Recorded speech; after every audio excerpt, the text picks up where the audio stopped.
Hello, my littles. Guess what time it is? Welcome to Mammy's Corner. I'm Mammy. Of course you knew that. Guess what? We're going to do something different. We're going to go backwards. Are you ready? Kind am I. Oh, Mammy being silly. We don't do that, do we? We go, I am kind. Say it out loud with me. Ready? I am kind. Good job. Let's do it again because Mammy goofed up the first time, huh? I am kind. Very good. Now, let's do the middle section. It says, I am good. You are good and kind, aren't you? My littles are. Say it again out loud. I am good. Very good. Now for this one. Are you ready? I bet you know what it is. Yeah, I knew. Are you ready? I am loved. You are loved. But before I tell you who loves you, let's say it again. Ready? I am loved. Did you say it out loud? Of course you did. So who loves you? God loves you. Who else loves you?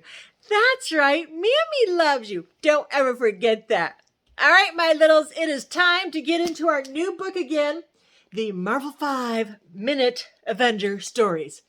Let's see what today's story is about. Are you ready? All right, let's get ready. Get comfortable. Get a favorite pillow or a favorite blanket. Maybe sit with your favorite person and just cuddle.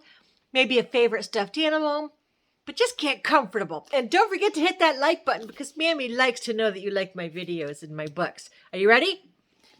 Are you comfy? All right, let's get started. So the Marvel 5-Minute Avenger story begins with Small Hero, Big Thrills. Woo! All right, let's get reading this. You've heard of Captain America and Iron Man, but do you know about Ant-Man? You may have missed him. He's only a few inches tall, but just because he's small doesn't mean he isn't a big hero. One night, when Scott Lang was walking home with a teddy bear for his daughter, Cassie, that's his daughter, two police cars sped by him with their sirens blaring. He was close to home and not too happy to see that some sort of crisis was happening near where he and his daughter lived. Doo-doo-doo. When he looked where the police were heading, he saw that a band of the Avengers' fiercest foes was loose again. Oh no, they got loose again? What's going to happen? Let's find out. A normal person would have done the sensible thing, run for cover. But Scott Lang had a secret. What's his secret? Shall we find out? Okay.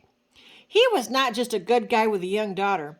When he put on his costume, he became Ant-Man. Doo-doo-doo. Ant-Man was no fool, though. He knew he should call for help rather than take on all the foes by himself. He pulled out his phone and called Avengers Tower to report the attack. The Avengers were on their way. Phew, Ant-Man thought. But just as he started to relax, the supervillains were on the move. I can't just let them go, he thought. I've got to do something, even if the Avengers aren't here yet. Oh no, he should wait for the Avengers, don't you think? Well, let's find out what happens. When Scott Lang thought about Cassie being so close, he got angry. No, he thought, I won't allow these bullies to get away. Good for him, huh? All right, here we go. Knowing the Avengers would be there soon, Ant-Man jumped into action. All he had to do was slow down the villains until the Avengers arrived. And then the superheroes would help. Ant-Man started with Batrick, a martial arts expert sporting a tacky gold and purple suit. Even supervillains should dress sharp. What do you think? Think it's going to make a difference? Let's find out. After Batrick, Ant-Man took aim at the biggest villain of the bunch, a giant head with tiny arms and legs called MODOK. Ew. What are those bugs? Ew. This time he called out to his flying insect friends and mounted a full assault right at MODOK's eye. Nothing could beat the swarm. And just as the other foes were going to turn on Ant-Man, what's going to happen? Some of the Avengers arrived! Yay! With the Avengers' help, none of the sinister villains would go free. Ant-Man may not have been as strong as Hulk, or have flown as fast as Thor, or even had all the cool gadgets that Iron Man did, but he sure was useful as they and some of the other Avengers tracked down the rest of the villains.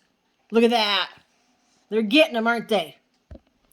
While the Avengers were going after the other bad guys, Ant-Man surprisingly was best suited to take on Ultron by himself.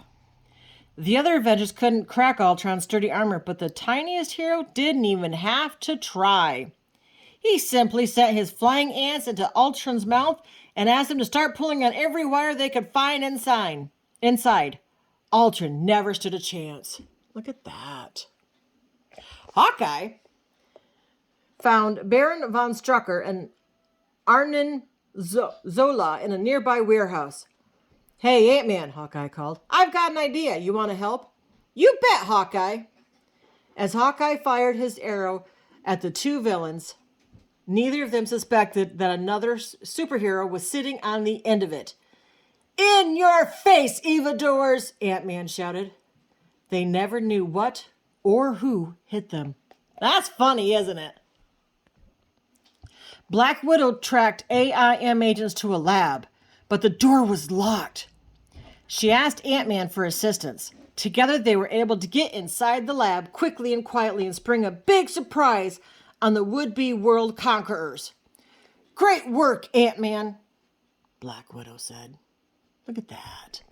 See? Pretty cool, huh? Whoa!